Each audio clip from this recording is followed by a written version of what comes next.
Are you excited? Yay!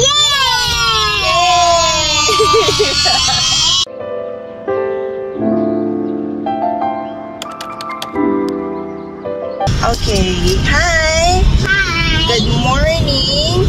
We are on our way to Taekwondo class. Yeah, this is Tasha and that's TJ. So actually, this is their first time to attend Taekwondo session.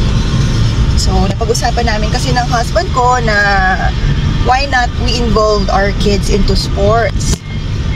So ayan, we'll try the Taekwondo kasi yun yung una namin nakita. If ever na magustuhan nila itong sport na to, we'll support the kids all the way. But if ever hindi man, let's find another sport or hobby for them. So we are here in SM. Yeah! So this is where the Taekwondo class will be held. I remember before wala kaming ganito. And nakakatuwa na yung mga parents ngayon. It's a stone. Yes, that's a stone. Yeah. Ay talagang pinagtutuunan na ng it's a dump truck. Yep. Pinagtutuunan na ng pansin. It's a people. Of course, yeah. Yung magkaroon ng sport yung mga anak nila. So it's very nice, no? It's a police. Kasi nung panahon namin wala kami, hindi namin afford. It's a light. It's a light. Yeah. And Okay, we're gonna find for parking. Yes. Yes. Are you excited? Yay!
Say hi! Hi, I go to SM. So, tapos na yung Taekwondo nila. And as per observation ng coaches, they're okay naman. It's just a trial session lang pala. So, the kids liked it. And then, maybe we'll enroll them tomorrow. Okay, we'll go back tomorrow for the enrollment na. Yay! Say hi! So, we're done na and we're going back home na. So, after, so we're gonna have lunch there, syempre para tipid. And then, afterwards, I'll go to the office. Mama will go to the office. I need to work. Oh, okay. Where do you want to go? SM. Oh my God, I'm budgeting, baby. I have so many groceries at home, so we can cook food there. Delicious. Oh, okay, I'll try to convince them na lang nasa bahay kasi of course nagba-budget ako eh. So right now after this, I'll go to the office. So this is just a glimpse of my life, okay? I am managing the kids' schedule for the weekdays at school naman, hatid sundo. And then afterwards, there are times that I do go in the office, and then but most of the time I work at home. I prefer working at home kasi I don't know, maybe because when you parent, parang normal na magkaroon ka ng sepangs or separation anxiety sa mga kids mo. And I'm very thankful to my husband for, not pressuring me much to dedicate most of my time in business. But of course, as his wife and partner, I do this voluntarily to help him. That's it. Say bye! Kids, are you happy with your taekwondo session today? No.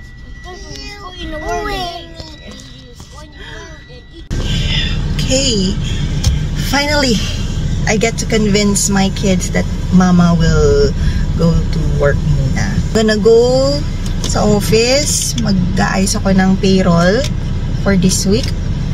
Pasahod. Okay, maybe some of you are wondering, bakit kaya mag-aayos ng pasahod? Wala pa namang 15 and 30. For your info, we have construction firm headed by my husband, who also happens to be an engineer.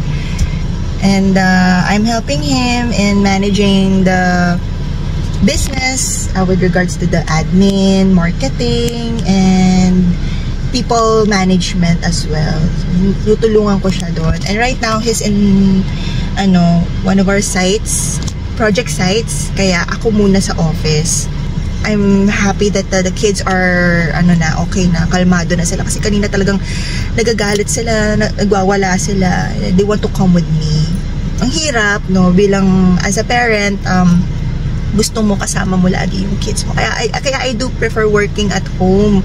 Sabi nga nila, ang formative years ng mga bata, which is 9 years lang naman, sulitin mo na. Kasi after their formative years, na yan eh, may sariling mundo na yan. Actually, kakaroon na nga ng sariling mundo yung panganay ko. Mahirap ng piliting maglambing or magkiss. Lumalaki na kasi sila. Sinusulit ko talaga. Maano ko lang yung formative years ng mga bata. Kasi I wanted to build a solid foundation. Well, solid foundation. I wanted to build a strong relationship with them. And ito talaga yung pangarap ko ever since. Ma-share ko lang. This is my dream talaga ever since. Nung nag-work pa lang ako, I'm praying to God na sabi ko, Lord, I wanted to be a full-time mother. Na I want to manage the kids. I want to manage my family.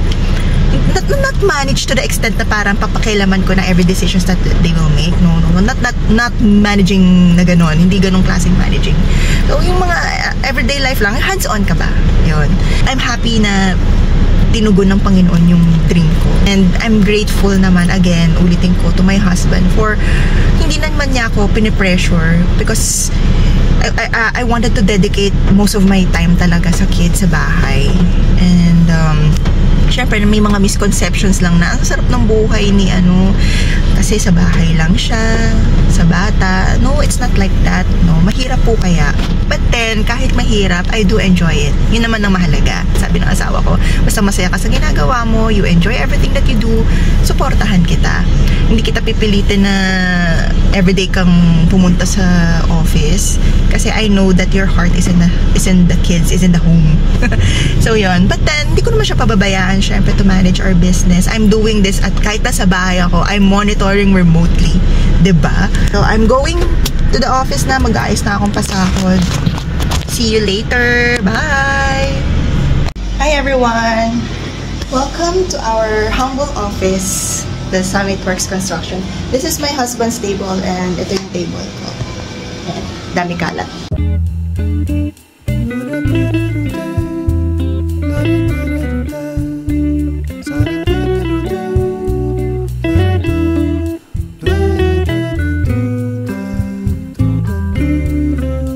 And I'm done doing that, payroll. Katapos ko lang. So as you can see, we're still on envelope style, doing mano-mano style pa rin. Well, kasi technically, we're, pa lang naman 1 year established pa lang itong construction business namin. And unlike the other companies na automated na yung payroll system nila, we're also looking forward for improvement na rin, diba? Eventually, doon naman tayo papunta lahat. And also my husband, matagal na siya nangungontrata. So, I mentioned na bago pa lang tong business namin, but my husband, matagal na siyang experience pang being in the business. He's an engineer and contractor as well. Kasi even before when he was in college, he's helping his father na sa may construction business din kasi sila even before pa. And doon niya nag-gain yung experience niya in handling projects, people. And also, when we got married naman, he gained experience taking telecom towers. Yan, through my father naman. So, we are very thankful for our parents for helping us. Kasi bago pa ma-establish yung business namin, yung company namin na tinayo ngayon, sila talaga yung nag-guide sa amin and nag-honed sa career namin. Especially my husband, kasi siya yung nasa line din ng businesses. And thankful for them. We're very thankful for them for letting us, giving us the confidence to spread our wings and fly.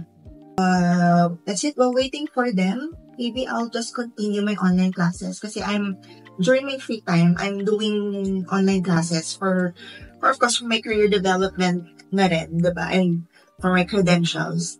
But aside from that, I do gain certifications and na-apply ko rin sa business yung mga napag-aaralan ko. And nakakatuwa kasi na hindi mo lang siya na-apply, mas fulfilling kapag nakikita mo effective yung pinag-aaralan mo. Yeah, effective pala yung pinag-aaralan mo sa negosyo namin. So yun,